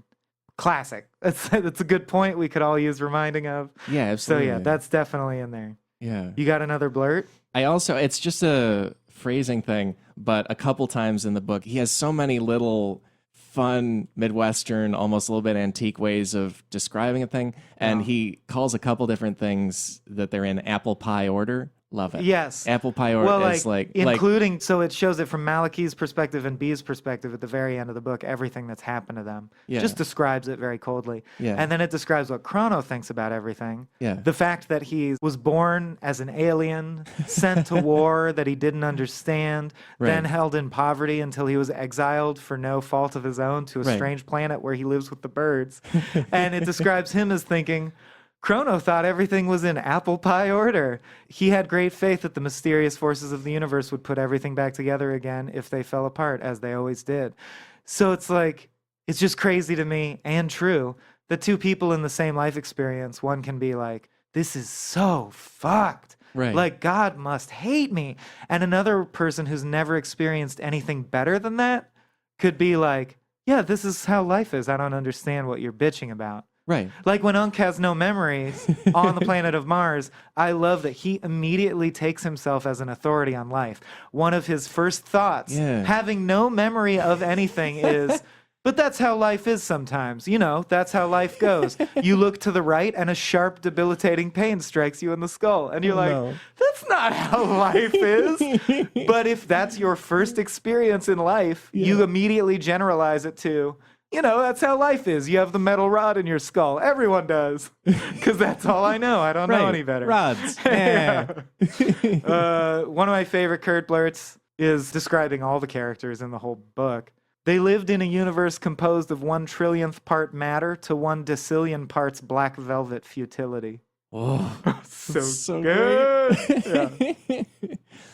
I feel like also as we're doing this, we could get into segment which is related reading. Yeah. Related reading. Require a related reading. It's fun. This is because we want to hit other works that we feel like do an amazing job with a lot of similar themes, with which each of these Vonnegut works, because you probably like reading people behind him, besides him, and so do we. One related reading for this, like the rest of Vonnegut, man, like especially because if nothing else, That's a cop-out answer. No, we'll have other actual things, but for one thing, like I was looking at a collection of Kurt Vonnegut's letters. There's a really good one edited by Dan Wakefield, who was like a fellow Indianapolis person and kind of followed a lot of his life as it was happening. But there was a long period of working on this novel and other novels. Like this was sort of co-written with other things he was working on, kind of like Abbey Road and Let It Be came out of the same recording sessions. So there's a lot of crossover there with those Beatles albums. But he puts out Player Piano in 1952. Sirens of Titan isn't out till 1959. And before both of those, he was working on what became Cat's Cradle. While he was like getting Sirens of Titan published, he had started working on Mother Night. He was also writing short stories and trying to write a lot of other different things. So there's a huge gap between his first and second novel, but then the next couple novels come pretty quickly, partly because they were at least partly all part of the same kind of creative push. They were all part of kind of the same effort to get something out. Like while he's still working on Sirens of Titan, he sends a letter in, 1959 to his publisher Scribner's, who had published Player Piano, saying, hey, you guys have had this Cat's Cradle draft for like 2 years. Are you going to do anything with it? I would like to send it other places. So that means he was working on that as he did this one. They're all sort of one interconnected burst. That's awesome. Yeah. So that's one really, but I think they all interconnect, and it's almost like his statement in this novel needed other novels too, to me, to like fully get out and be expressed. But there's characters in this book that I even wonder, although he did live much longer and write many more books, but there were characters that I was like, I wonder if he ever initially thought that character will one day shape their own story and own universe. You know what I mean? Yeah. You see the literal ones that you know are there because her name is Wanda June and the play is about a character called Wanda June. So I'm like, well, man, I really wonder if this random one-off character in chapter 7 was gonna ever propel their own story. But yeah, that's one of the great things about it. The interconnectedness is just so, it gives you the same feeling of confidence as when you see Arrested Development, where you're like, oh, these people knew exactly what they were doing from square one. Like there was no timidity. Right. He knew what he wanted to get done. The whole structure was just set. It was, And the foresight, I mean, sci-fi authors do this all the time, but like, did you notice Vonnegut totally nailing the internet in Sirens of Titan? Oh, yeah. Like the way the Tralfamadorians communicate? Salo describes how decisions are made on Tralfamador, and he says, it's like a cloud that everyone gives a little puff of mist to, and then the cloud does all the heavy thinking for everybody. I don't mean there's only the random chaos of what affects what and stuff happening. Sure. And I feel like the Coens made a very clear decision that they now believe that, or at least they now project movies where that's true. Because before that, I mean, you got Oh Brother and Hudsucker Proxy. I mean, in Hudsucker Proxy, an angel comes down and stops everything because the good guy deserves a happy ending. It's explicitly the opposite of nihilism. Right. So I'd cite all the nihilist Coen Brothers stuff.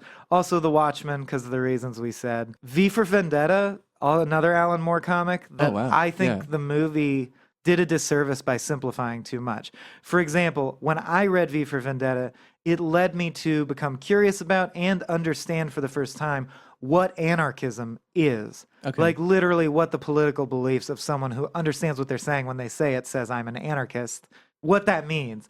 And the word anarchism has gotten a bad rap. Anarchism is a very interesting and viable, I think, school of political thought. And V for Vendetta does a great job of explaining the basics and getting you interested in learning more about it. And I would say so does Sirens of Titan. And then last but not least, I hate recommending this guy because he's a homophobe and objectionable to me for other reasons. But Orson Scott Card has a little series called Ender's Game. Yeah. And everyone knows Ender's Game, and it's great. And it has one of the great, like, Shyamalan-level twists of all sci-fi time that makes you lose your shit and recommend it to all your friends in high school.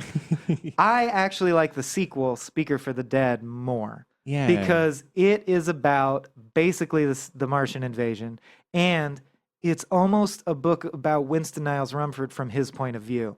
Because in Speaker for the Dead, you have Ender, who is responsible for a space massacre himself, personally responsible, Right. also being the spokesperson for humanity's attempt to grieve over the massacre and come to terms with our culpability in the massacre of this alien species that we come to empathize with and realize we're just as deserving of life as humans are. And it's basically, now the only difference is Ender, when he did the massacre, was being used, whereas Winston, the Martian thing was his plan all along. Although But the he was being Tralfamadorian Ray Yeah. was using him. Yeah. So yeah, I'll stick to control that. stuff. Yeah. Speaker for the Dead is really interesting because it's basically, in Sirens of Titan, you constantly want to know what Winston is thinking. And Speaker for the Dead is a whole book where all you do is know what Winston is thinking, essentially, the Winston character. Because Yeah. Ender is very high status and he's basically has the most knowledge and is controlling everything in that book. And you're constantly in his head. So it was Yeah. satisfying in the way that Sirens is mysterious. That's I never would have put those together.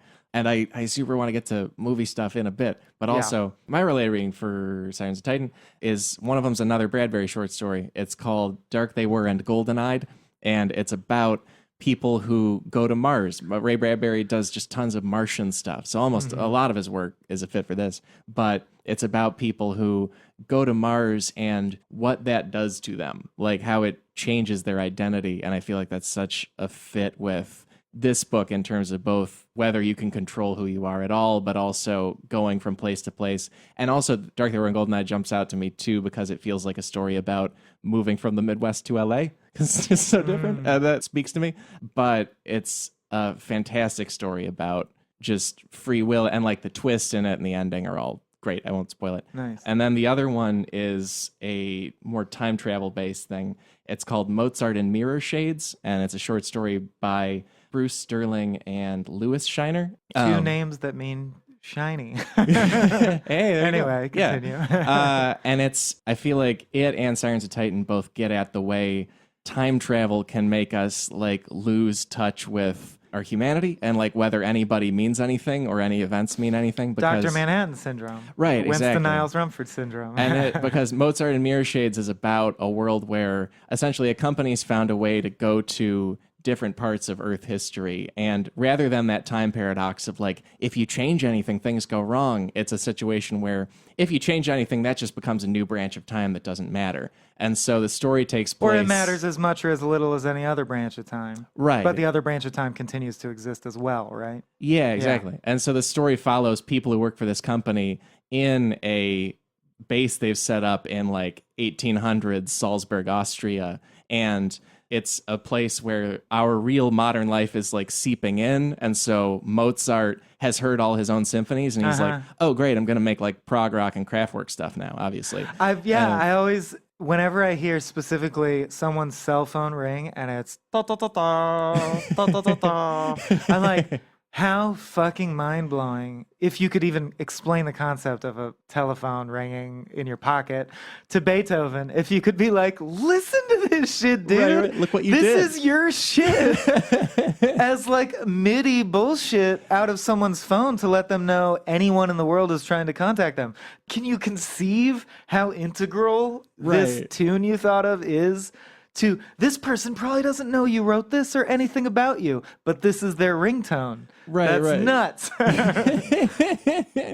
And so it has that, like it plays out that as a story, and the modern people are in 1800s Austria to like steal oil, steal art, have sex, do drugs. Because like, it's they don't care if they exclusively- screw that branch of time because they don't even live in it, right? And they openly tell people they're like, oh, you're not real, so it doesn't matter. And it just plays out but all they are. the different... They're just not real to you, you Exactly. piece of shit. Right. And so it plays that out as a story, and it's phenomenal. And quick shout out to my mom, because she introduced me to it. And she's a big reader of fantasy and sci-fi, and I probably wouldn't be doing this enough for her. She's great. Nice. But anyway, that is the other related reading, I think, for that. That made me realize I want to shout out The Stranger by Albert Camus. Oh, great. Which I think a lot of people, it's inaccessible because it's very, very bleak and not only truly nihilist, but detached nihilist. If anyone out there who's suffered from what I will call, but don't mean to insult anyone else by calling it that, like a real depression, in the sense that I mean depression is not being sad, it's losing access to your emotional state. And they call it like flat affect, becoming really just like, oh, okay, and detached is sort of what people consider more a clinical depression, I guess, or an episode of major depression. Anyway, The Stranger is very, very boring if you're not reading deeply into it, because you probably have heard at least the basic story. A guy goes to a beach with his friends and shoots someone for no reason. Explicitly, you're in his mind. Okay. You're in his mind. There's a Cure song called Killing an Arab about it. But the book basically follows a dude who is detached emotionally from everything in life. One day he's at the beach. He has a gun in his hand. He sees a guy. The sun shines in his eyes in a way he doesn't like, so he shoots the guy. There's no explanation given of how that makes sense. You know, the way the human mind works. It's like, it's a book that really is, it seems boring and inaccessible and almost like nonsense, but if you delve deeply enough in it, it's dealing with things like, it's something Boaz says, I think, or no, sorry, it's in Mother Night, but it is a Kurt line, which is, the only thing I know for sure is that everyone's just crazy and they just do whatever and they don't know why. Right. And there's a lot of scientific studies backing that up, like that show that the nerves that fire that make your muscles move happen before the nerves that fire that decide what to do. Oh, right. In certain cases. So more than you think, you're making decisions and then in retrospect being like, well, I probably did that because I like that person. Nope. You did it because your mirror neurons fired and you were in a situational context where they had high status and you felt the authoritative need to do what they wanted, so you did. Then in retrospect, you thought, I chose to do that because I agree with their point or I whatever. Yeah. The Stranger really explicitly deals with that, like that question of, why do we do the things we do? And isn't it often just for no reason? Like, why were you grumpy right then? Well, you think it's because of a complex relationship you have with your girlfriend.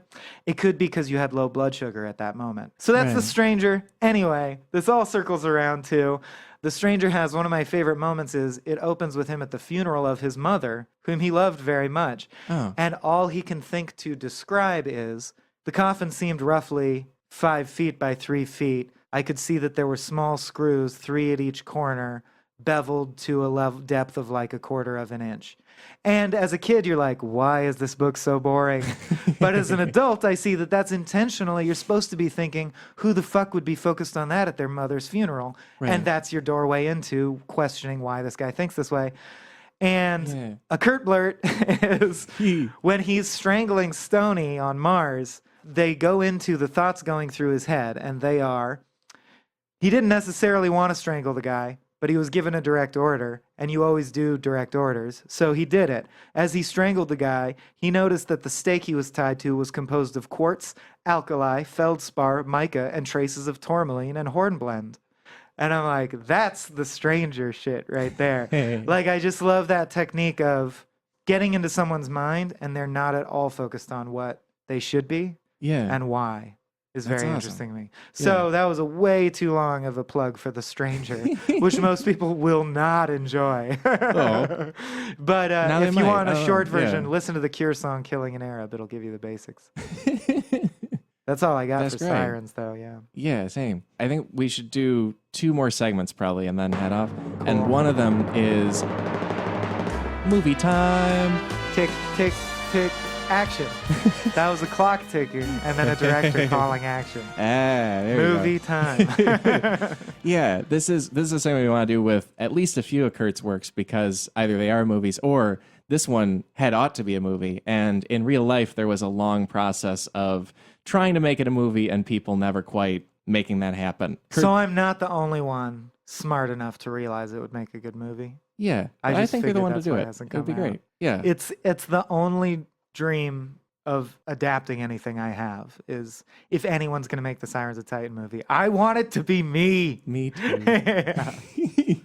Well, and very early on in its existence, that was kind of a talk, like, how do we do it? There's a letter Kurt wrote to his longtime champion, who also, in reading his stuff and training his stuff, there's a guy named Knox Berger, who he went to Cornell with, who was his short story editor at Collier's Magazine, and then moved on to Dell and helped get Sirens of Titan published. Sometimes I ask myself where he gets these stupid names. Like we're gonna deal with a dude named August Crap Tower in the next book. Yeah. And it's like, no, he was surrounded in real life. He had lots of Right. examples. He knew lots of people with stupid names. Yeah. It makes sense that when he's thinking of a name for somebody, he's like, what's dumb? Right. Winston Niles Rumford. What's a lame? Yeah, right.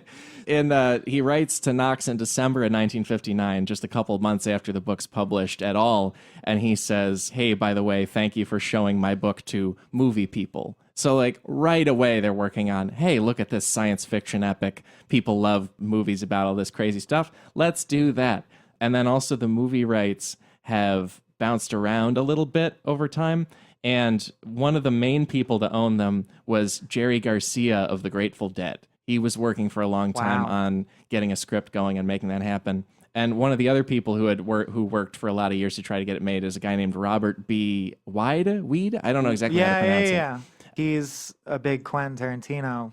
Yeah. Is deeply involved in his history. I think he produced on Reservoir Dogs, I think. That guy has this crazy history in terms of his career. Not crazy, but just awesome. Like, I know him basically from being involved in Tarantino movies and Woody Allen movies and Curb Your Enthusiasm. Yeah, those are three I was things like, he's there's worked another on. big one, and it's Curb Your Enthusiasm. Like, Yeah, what a that's so time in funny. entertainment. What a guy. Yeah. So he also tried for a number of years to get a movie made, and it's still just out there. There are other Kurt books that have been made movies. More According than to once, IMDb, he is currently working on a documentary called Kurt Vonnegut Unstuck in Time. Oh, that's fantastic. Yeah. I would like to see it. So there you go. Yeah. Coming up, 2017. But anyway, and with Sirens specifically, like, what's dreamcasting? How do we, who do we get on screen to be the characters in this movie and make it come to life?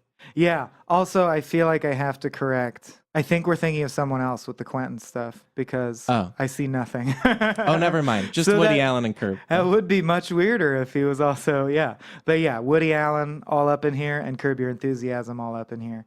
And I don't know who I'm thinking of as far as Quentin, but someone will know and correct us Lawrence very Bender? shrilly. That's who it is, Yeah. yeah. I was like, it's whoever is telling them not to worry about who's called Mr. Pink. Yeah, that guy. Okay, yeah. But are we talking casting now? Is that where we wound up? Yeah, I think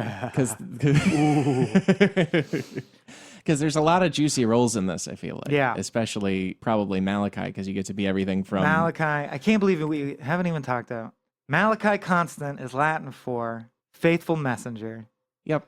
And he ends up being instrumental in the delivery of the message, Yeah, which is nothing. right. And But he's faithful about it. the only person to ever really, truly be kind to him is Salo, who's also a faithful messenger. Yeah. There's a lot of good stuff. I swear we man. could do a part 2. But let's start with Malachi, Yeah. the nominal protagonist. One that came to mind, and then I immediately rejected because I realized it's only because of his pre-existing roles. Not that he couldn't do it, but we may have already seen him do it too much, but Sam Rockwell. Yeah. But I realized that's in my head because of Moon Moondog, and, of course, Hitchhiker's Guide. Yeah. And so then my backup, which I've actually come to like even more, Chiwetel Ejiofor, I think would Oh. be fantastic Malachi.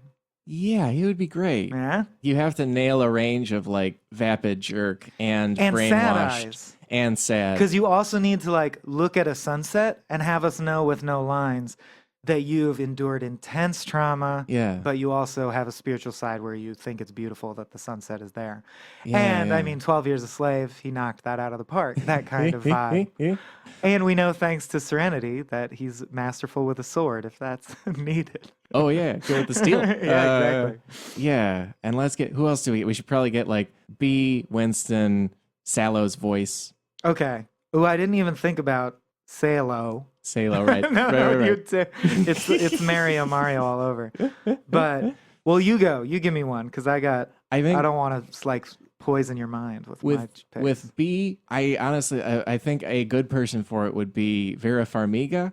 I think she would. I she's do in, not know who that is. She's in The Departed. She's like the main female Okay, lead, like the yeah. psychologist person. And she's in Bates Motel. And Yep. just the range of stuff that she goes through, and particularly the frustration with everyone, that's well deserved. In terms of old money, that also makes me think of Meryl Streep, which might even be too obvious. Like, Sure. just that she's done those.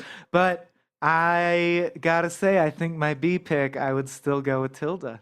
Yeah. The Swints. I mean, I would basically have Tilda Swinton from Snowpiercer just be Beatrice. I think she's so good at the above everything. Oh, like that Margaret Thatcher she's doing in Snowpiercer? Yeah, Like, the very British and proper, like, or even that concept from Breaking Bad where it's like, have them all killed, but I don't want to see the bodies, you know? Like that very proper above everything. Tilda has range, but I mean, she can nail that time absolutely. and again, we know. Yeah. And then how about Winston? How about our completely unstuck? Because this is somebody who potential Winston, very patrician, but also eventually a jerk and unstuck. And well, he has to be kind of unstuck.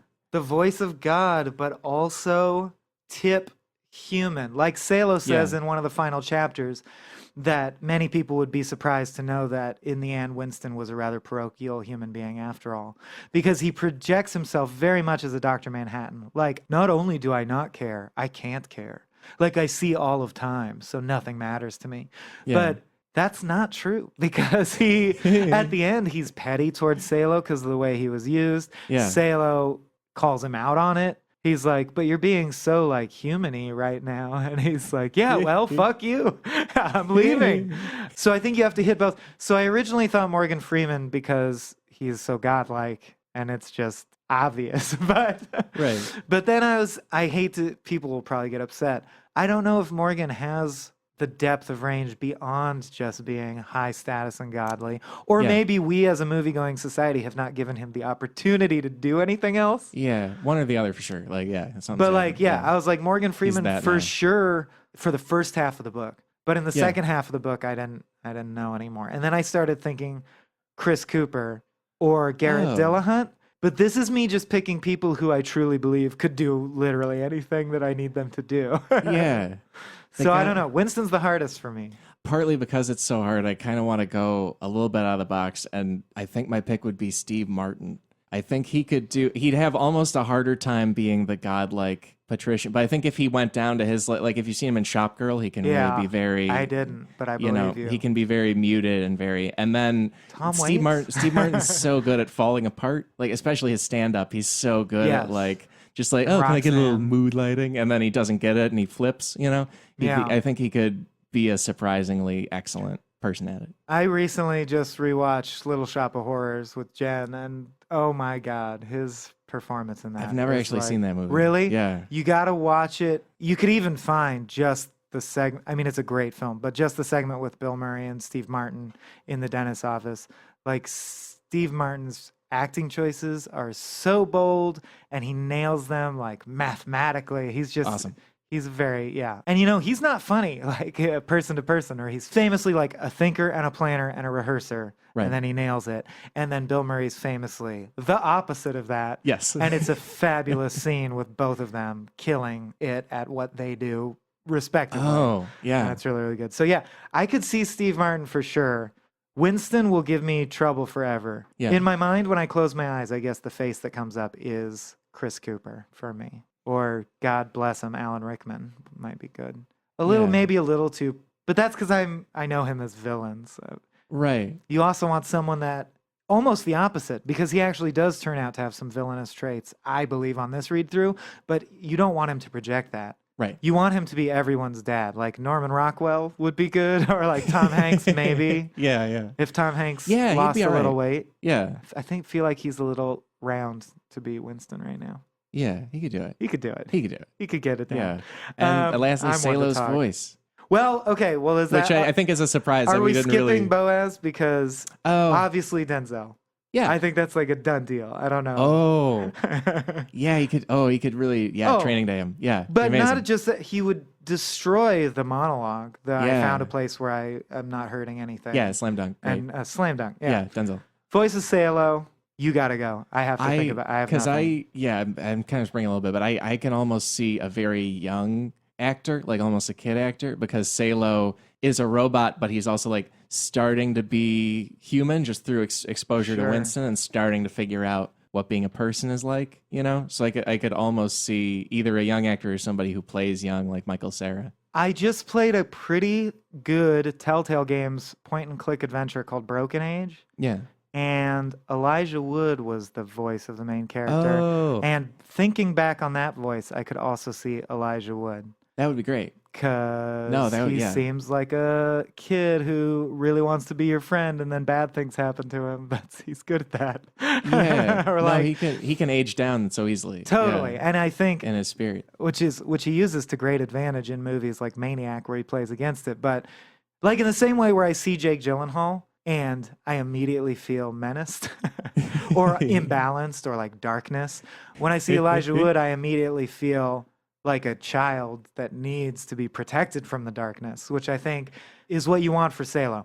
Because then you get the whole dichotomy that Vonnegut's pushing, where Salo's the nicest, most genuine, forgiving, selfless character that you meet. Yeah. Yet he ruined everything. He's the worst one. His people are the scourge of our entire existence. Yeah. So I definitely think you need someone sweet. It seems like we're agreed there. You need like a sweetie pie. Definitely, yeah. To be ruining everything and be like upset, like, oh, I'm sorry that I screwed your whole civilization up. Oh, geez, I didn't know. Man. Yeah. Why are you so mad at me? It hurts my feelings bad. Yeah. That reminds me of another required reading if you're a sci-fi fan. Heinlein, Stranger in a Strange Land. Yeah. Sailor reminded me a lot of Valentine Michael Smith. The Martians in Stranger in a Strange Land being creatures that are so emotionally sensitive that if you yell at them, like by human standards, if a human were to be like, you cut me in line, you son of a so-and-so, they will choose to self-terminate because they can also control their bodies. Yeah. They would be like, rather than deal with the mental stress of that, I'll just end my life journey now and shut down. Yeah. So it's like, how does humanity interact with a species whose sensitivity is on that level? They don't understand the nature of conflict, etc. And I feel like Salo's right there. Yeah, even the harmoniums too, they like vibrations, and then when Boaz plays music for them, it kills a bunch of them because it's like too much food. Yeah, it's too nice. You live he has in to like cushion the speakers. Yeah. A universe of very fragile beings. Yeah. All right, what about director? Oh, that Cohen's talk is pretty convincing. That's true. But I'm also trying to think of, whose style I really think matches the tone that I would want. Yeah. And I could see, well, I guess this is a cop-out, but I guess as writer-director, I think Charlie Kaufman would be a good tone for it. Yeah. I also want to see, well, I wrote Edgar Wright, but the more I think about it, I don't really want Edgar Wright doing it. I just feel obliged to say Edgar Wright for any directing job because he's the best one. Yeah. But really, after I thought about it long and hard, I think if someone else wrote the script so that he couldn't really bog it down, Darren Aronofsky would nail it. Because I want, even though it's really funny and light a lot of the time, or like crazy or zany, which I would want to maintain, I think the plot points maintain that, because like crazy sci-fi stuff happens.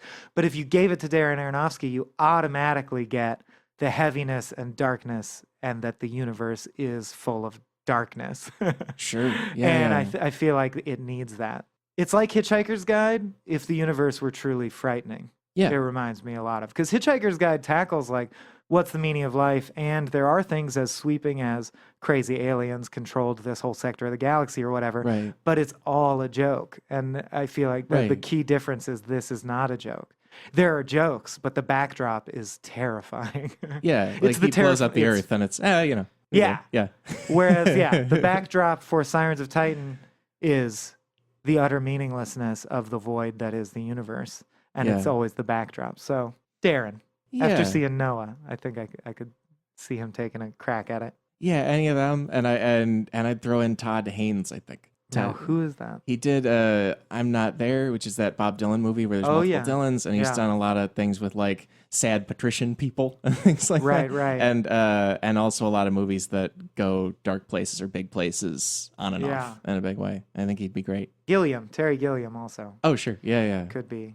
It's a good, like, big director movie, yeah. And off a movie, I think we can go into Vonnegut news.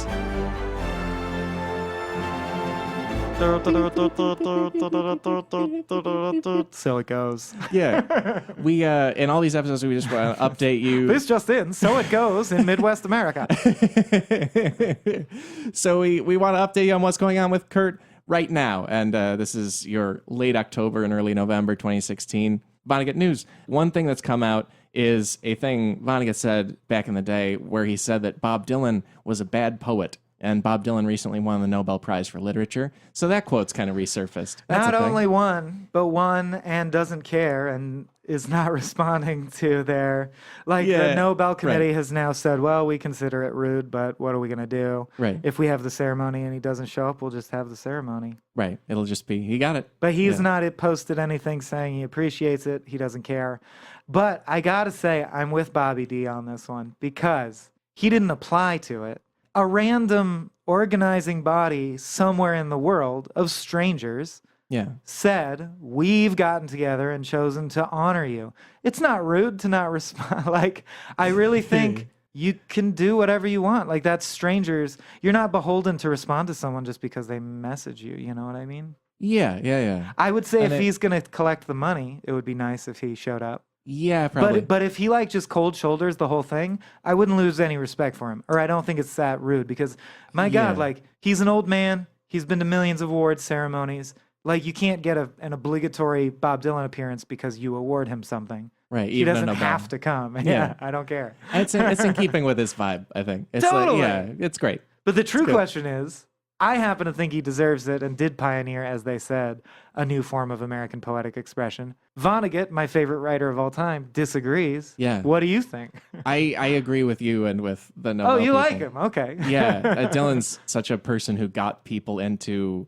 Like, I thought about song lyrics more because of him. Like, I just started paying attention to that stuff at a fundamental level because of Bob Dylan. Like, he's the guy. Yeah. And when it makes me sad that story is no longer the center of most popular music, which it isn't, when I think back to the good old days or whatever, he is like the gold standard of like, man, for him to be putting out number ones, it's crazy how much people were focused on the lyrics and the story of the song. Yeah. Or, right. you know, because like his songs are not crafted to be like drug-like addictive hooks that are dance music that get, if you're not impressed by the actual content of what he's saying, you won't like him because it's just a monotonous 4-chord repeat thing. Right. So, yeah, back off, Kurt. Yeah, lay off.